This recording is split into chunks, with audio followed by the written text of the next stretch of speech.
오늘은 출애굽기 16장 1절에서부터 12절까지 말씀을 통하여서 하나님의 은혜의 말씀을 나누게 합니다.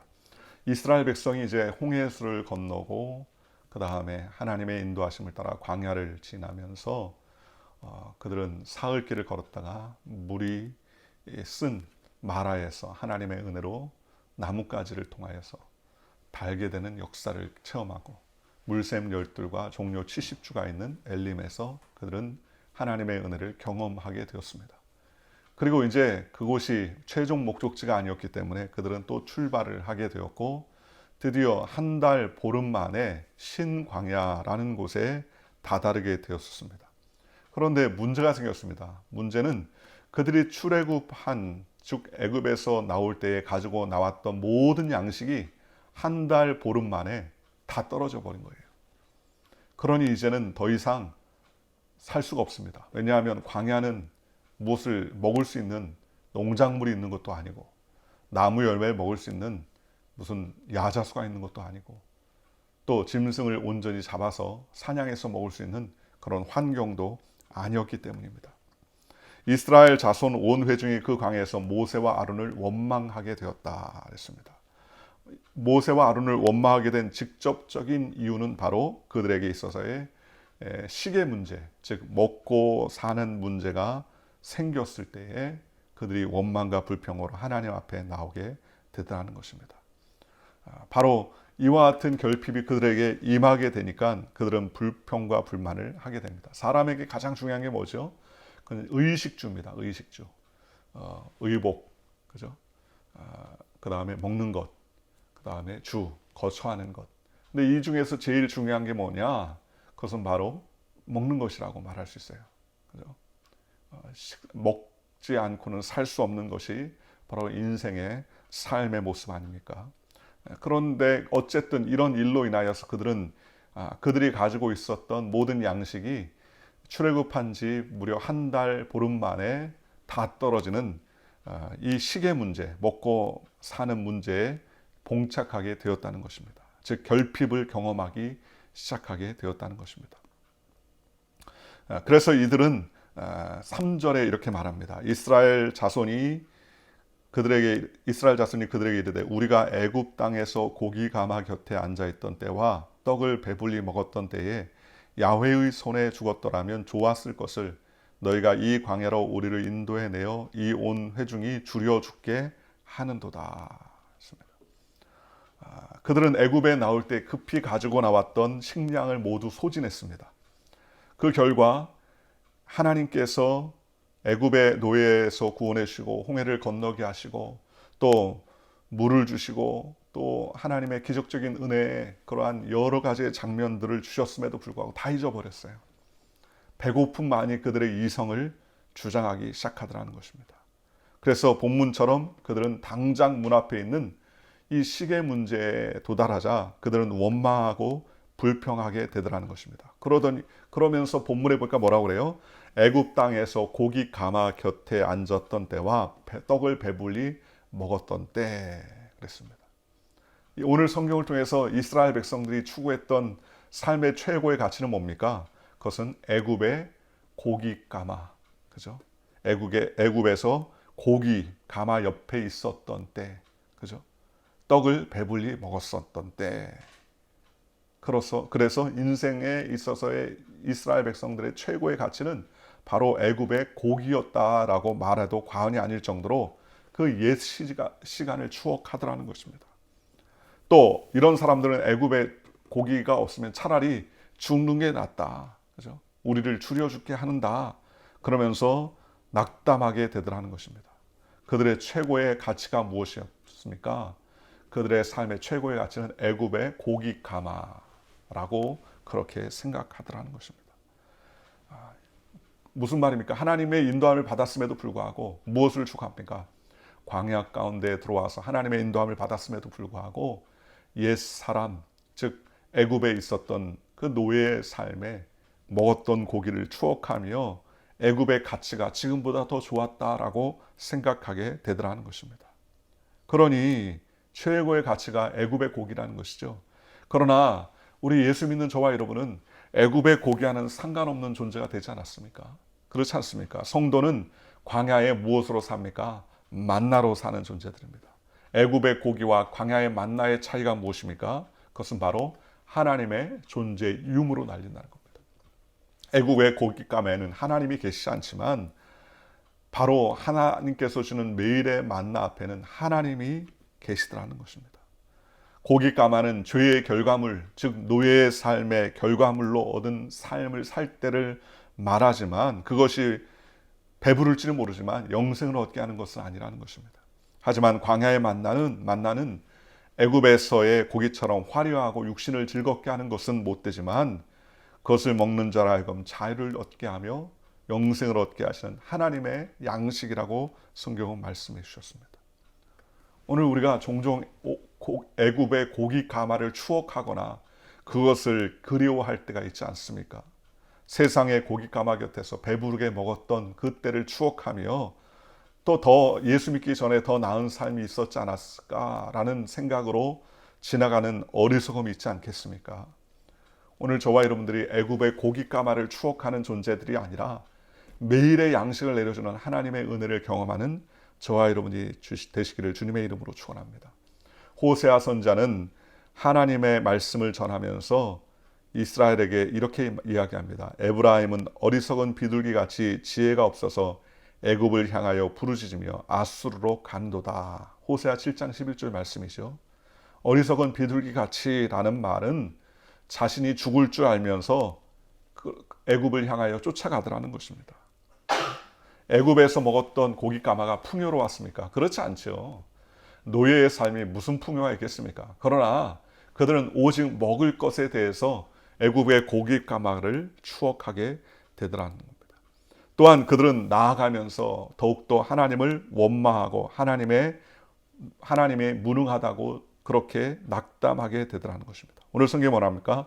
광야에서 줄여 죽게 한도다. 당장 먹을 것이 없고 또 먹는 문제에 대해서 봉착하자 그들은 결국 하나님을 원망하기 시작하는 겁니다. 우리를 줄여 죽게 했다. 굶어 죽게 했다는 것이죠. 그러니 하나님 앞에서 원망하며 모세를 힐난하는 것입니다. 왜 이런 원망이 있습니까? 그것은 전능하신 하나님을 바라보지 못하기 때문에 그렇습니다. 아브라함이 창세기 15장에 보면 하나님께서 내 몸에서 날 자가 내 상속자가 되리라 라고 말씀하시면서 하나님과 횃불 언약을 맺게 됩니다. 그럼에도 불구하고 16장에 가면요, 이스마엘을 낳습니다. 그의 나이 86세 때죠. 그런데 약속을 받을 때가 85세 때예요. 아들을 낳겠다라는 약속이 85세 때였는데 이스마엘을 86세 때 낳더라는 겁니다. 그러니 1년도 못 기다린 거예요. 이스마엘은 누구의 자식입니까? 사라의 자식이 아니죠. 사라의 몸종 하갈의 자식이죠.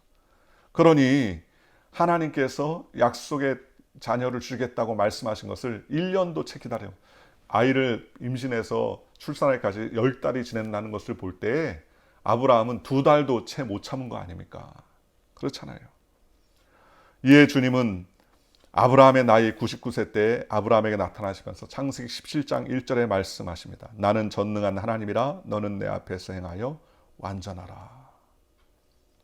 쉽게 말하면 아브라함이 이스마엘을 낳게 된 것, 하갈을 통하여서 자녀를 낳게 된 것은 하나님의 전능하심을 의심하고 믿지 않았기 때문이라는 것이죠. 그래서 이제 단산하고 자신의 삶도 단산할 정도로 100세가 다 되고 사라의 몸도 89세, 90세가 다 되어서 단산되었음에도 불구하고 하나님 뭐라 합니까? 나는 전능한 하나님이라 너는 내 앞에서 행하여 완전하라 그랬습니다. 우리가 완전할 수 있는 건 무엇입니까? 전능한 하나님을 바라봐야 되기 때문이라는 것입니다. 엘리사의 사환이었던 제자도 하나님의 전능하심을 바라보지 못하니까 도단성에 아람 군대가 쳐들어왔을 때 그는 눈을 들어서 도단성의 아람 군대가 빽빽히 그들을 둘러 진쳤을 때 그는 낙심하게 되었습니다. 두려워 떨었습니다. 이에 엘리사가 하나님 앞에 기도해서 그를 위하여 안수하자 그의 눈이 영안히 눈이 열리죠. 그리고 온 도단성 주변에 천군과 천사가 불말과 불병거로 가득 차게 엘리사를 지키고 보호하고 있다는 사실을 깨닫게 됐다는 겁니다. 즉 하나님의 전능하신 하나님을 만나지 못하면 사람은 문제 앞에서 무너질 수밖에 없다는 거예요. 그러나 전능하신 하나님을 경험하면요, 문제도 성도는 그 어떤 환난 가운데서도 낙심하거나 낙담하지 않고 오히려 하나님을 붙잡는 인생이 될 수 있음을 우리에게 말씀해 주셨습니다. 그러니 오늘 저와 여러분들이 하나님의 전능하심을 바라보고 소망하는 믿음의 백성이 되시기를 주님의 이름으로 축원합니다. 4절 그때 야훼께서 모세에게 이르되 보라 내가 너희를 위하여 하늘에서 양식을 비같이 내리리니 백성이 나가서 일용할 것을 날마다 거둘 것이라 이같이 하여 그들이 내 율법을 준행하나 아니하나 내가 시험하리라. 여섯째 날에는 그들이 그 거둔 것을 준비할지니 날마다 거두던 것에 갑절이 되리라. 하나님께서 모세에게 명령하셨습니다. 하나님의 귀에 무엇이 들렸습니까? 이스라엘 백성들의 원망과 불평이 들리게 되었다는 것입니다. 그죠? 그리고 하나님께서는 매일같이 만나와 메추라기를 하나님께서 보내줄 것이라고 그랬습니다. 특히 만나에 대해서 말씀하시죠. 만나는 정확하게 말하면 이것이 무엇이뇨? 라는 뜻입니다. 즉 이게 뭐냐라는 의문이죠. 만나라는 말이 이게 무엇이냐라는 뜻이죠. 가시 같고 작고 둥근 것, 하나님께서 이것을 매일 아침마다 내려주겠다고 말씀해 주셨습니다. 그러면서 그 날마다 내려주는 그 양식을 통하여서 이스라엘 백성들을 말씀 앞에 시험해 보시겠다, 테스트해 보시겠다라고 말씀해 주셨습니다. 시험은 어려울 때 오는 고통스럽고 힘든 것으로 온다고 생각하는 경우가 많은데 사실은 그렇지 않습니다. 오히려 성도를 시험을 통해서 강하게 하죠. 그리고 오히려 문제가 있을 때 시험을 주는 것이 아니라 문제 해결의 결과로 우리를 테스트할 때가 많이 있다는 것입니다. 성도에게 있어서의 진정한 문제는 언제부터 시작합니까? 풍족함으로부터 시작하더라는 겁니다. 재물이 많아지고 하는 일이 모두 잘 되고 또 자녀들이 잘 되고 내가 생각했던 모든 것들이 잘 될 때, 그때에 가장 위험할 때죠. 그때 하나님을 찾을 수 있어야 된다는 것입니다. 오늘 하나님께서 이스라엘 백성들에게 매일같이 만나를 주시게 합니다. 그리고 하루에 적당량 2.2리터 정도를 매일같이 거두게 하시고요. 여섯째 날에는 2배를 거두게 합니다. 안식일을 지키고 안식일에는 거두지 않게 하시기 위해서 하나님께서 그렇게 역사해 주시더라는 것입니다. 바로 하나님의 사람들도 환난 때 넘어진 것이 아니라 언제 넘어집니까? 풍요할 때 넘어지더라는 거예요. 오히려 환난이 누구를 찾게 합니까? 하나님을 찾게 합니다. 이스라엘 백성들이 다 하나님의 은혜를 경험한 때가 언제입니까? 예수님을 만날 때가 언제입니까? 고난과 환난을 당했을 때죠. 여러분, 다윗 왕이 그가 밧세바를 취했을 때, 즉 우리아를 죽이고 밧세바를 취하는 범죄를 했을 때가 언제였습니까? 그는 왕궁에 거느리고 있을 때, 그죠? 평안하고 행복하다라고 했을 때에 더 이상 전쟁에 나가지 않아도 될 만큼 나라가 부강하고 괜찮아졌을 때 그는 이와 같이 하나님 앞에서 우리아의 아내 밧세바를 범하는 죄를 짓게 되더라는 것입니다. 솔로몬도 마찬가지죠. 그의 초기에는 듣는 마음이 있었다고 성경은 말합니다. 하지만 그의 후반기의 풍요로움은 하나님의 말씀을 듣기를 거부하고 하나님을 잊어버린 여인들에게 마음을 뺏기고 오히려 다윗 왕 시대 때 하지 않았던 우상 숭배가 바로 이스라엘에게 가득 차게 되고 북왕국 이스라엘과 남왕국 유다가 솔로몬 왕 이후에 나누어지게 되는 그러한 안타까운 역사가 시작되는 것을 우리가 볼 수 있습니다. 후손이었던 우시아 왕도 젊을 때는 행실을 바르게 하여 나라를 강성하게 했으나 교만하여 성전에서 제사장만 할 수 있는 분향을 하려다가 문둥병에 걸려서 죽게 되는 그러한 비참한 인생을 맞이하게 됩니다. 하나님께서 주시는 시험, 풍요로울 때, 좋을 때, 괜찮았을 때, 넉넉할 때 우리가 하나님을 잘 살펴보는 저와 여러분들 되시기를 주님의 이름으로 축원합니다. 시험에 빠졌던 사람도 환난의 때가 아니라 풍요로운 때였다는 겁니다. 오늘 하나님은 만나를 통해서 우리를 시험하시겠다라고 성경은 말씀해 주셨습니다. 오늘 우리는 하나님의 만나를 날마다 먹고 마시며 주님의 말씀을 기억하고 시험 가운데서 승리하는 믿음의 백성이 되시기를 주님의 이름으로 축원합니다. 6절에 모세와 아론이 온 이스라엘 자손에게 이르되 저녁이 되면 너희가 야훼께서 너희를 애굽 땅에서 인도하여 내셨음을 알 것이요 아침에는 너희가 야훼의 영광을 보리니 이는 야훼께서 너희가 자기를 향하여 원망함을 들였음이라 우리가 누구기에 너희가 우리에게 대항하여 원망하느냐. 8절에 모세가 이르되 야훼께서 저녁에는 너희에게 고기를 주어 먹게 하시고 아침에는 떡으로 배불리 먹이시리니 이는 야훼께서 자기를 향하여 너희가 원망하는 그 말을 들으셨습니다. 우리가 누구냐? 너희의 원망은 우리를 향함이 아니요 야훼를 향함이로다. 하나님은 어떤 하나님이냐? 우리의 말을 들으시는 하나님이라는 거예요. 오늘도 주님은 우리의 말을 듣고 계십니다. 하나님은 원망과 불평의 말도 듣고 감사와 찬송의 말도 듣습니다. 우리가 이왕이면 감사와 찬송의 열매를 거두시기를 주님의 이름으로 축원합니다. 특히 이 코로나 시대 때에 하나님은 우리의 침소에서 하는 말까지 다 듣고 계십니다. 그렇지 않습니까? 이때 우리가 어떻게 하면 좋습니까? 하나님 앞에서 원망과 불평을 제하고요. 하나님께 기도하는 저와 여러분들이 될 줄 믿습니다. 우리가 잘 아는 욥은 어떻습니까? 욥은 그가 나를 죽이실지라도 내가 그를 의뢰하겠다. 그는 모든 질병이 다가오고 자녀가 다 죽고 재산이 일시에 다 떠나가는 그러한 절제절명의 순간 가운데 그는 욥의 아내가 이래도 하나님을 의지하겠느냐, 차라리 하나님을 욕하고 죽으라 라고 할 정도로 극심한 환난과 고통 가운데 있었습니다. 그때 욥은 뭐라 합니까? 여자여 내가 하는 말이 어리석도다 했습니다. 그러면서 말하기를 하나님이 복을 우리에게 주셨은즉 환난도 겸하여 주실 것이 아니겠느냐 하면서 하나님 앞에서 그는 입술로 범죄하지 아니하니라. 여전히 하나님을 의뢰하더라는 것입니다. 진정한 신앙은 언제 살펴볼 수 있습니까? 환난과 고난의 때에 살펴볼 수 있는 거예요. 욥의 신앙의 위대함이 어디 있습니까? 그럼에도 불구하고 나는 하나님을 의지하겠습니다 라는 믿음의 고백을 하게 되더라는 것입니다. 즉 그의 부요가 하나님을 섬기는 목적도 아니었고 그의 건강함이 하나님을 찬양하는 기반이 아니었으며 그의 재산이 풍요롭고 또 풍요로웠거나 그 재산이 없어졌거나 하는 그의 부의 기준이 하나님을 섬기는 기준이 아니었음을 욥의 신앙을 통해서 우리가 잘 알 수 있습니다. 주신 자도 여호와시요 취하신 자도 여호와시니 여호와여 영광을 받으시옵소서 하고 욥은 그의 입술로 하나님 앞에 범죄하지 아니하였더라라고 말씀하시는 것처럼 오늘 저와 여러분이 어떤 상황과 환경 가운데서도 우리는 하나님 앞에서 감사와 찬송의 말을 하나님 앞에 올려드리는 믿음의 백성이 되시기를 주님의 이름으로 축원합니다. 10절에 아론이 이스라엘 자손 온 회중에게 말하며 그들이 광야를 바라보니 야훼의 영광이 구름에 나타났더라. 야훼께서 모세에게 말씀하실 때 내가 이스라엘 자손의 원망함을 들었노라. 그들에게 말하여 이르기를 너희가 해질 때는 고기를 먹고 아침에는 떡으로 배부르리니 내가 야훼 너희 하나님인 줄 알리라 하라 하시니라.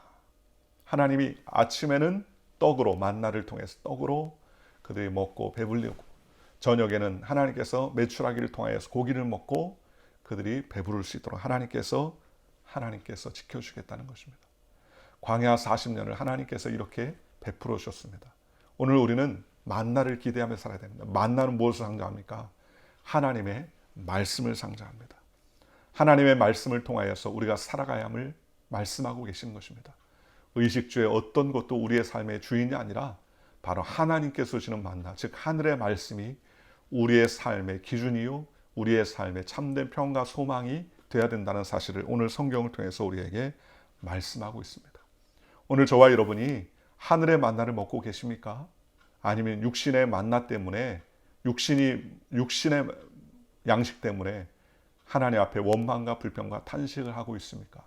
오늘 이 코로나 시대 때에 우리의 육신의 양식이 문제가 되고 우리의 삶에 경제적인 결핍이 다가와도 오늘 우리의 입술의 고백을 들으시는 하나님 앞에서 하늘의 만나를 기대하며 하나님께 영광 돌리며 우리의 입술로 범죄하지 아니하고 주님을 온전히 찬양하며 하나님을 기쁘시게 하는 전능하신 하나님을 바라보는 그러한 귀한 기회가 되시기를 주님의 이름으로 축원하고 오늘 하루도 하나님께서 원하시는 기뻐하시는 믿음의 하루, 소망과 은혜의 하루가 되시기를 주님의 이름으로 간절히 축원합니다.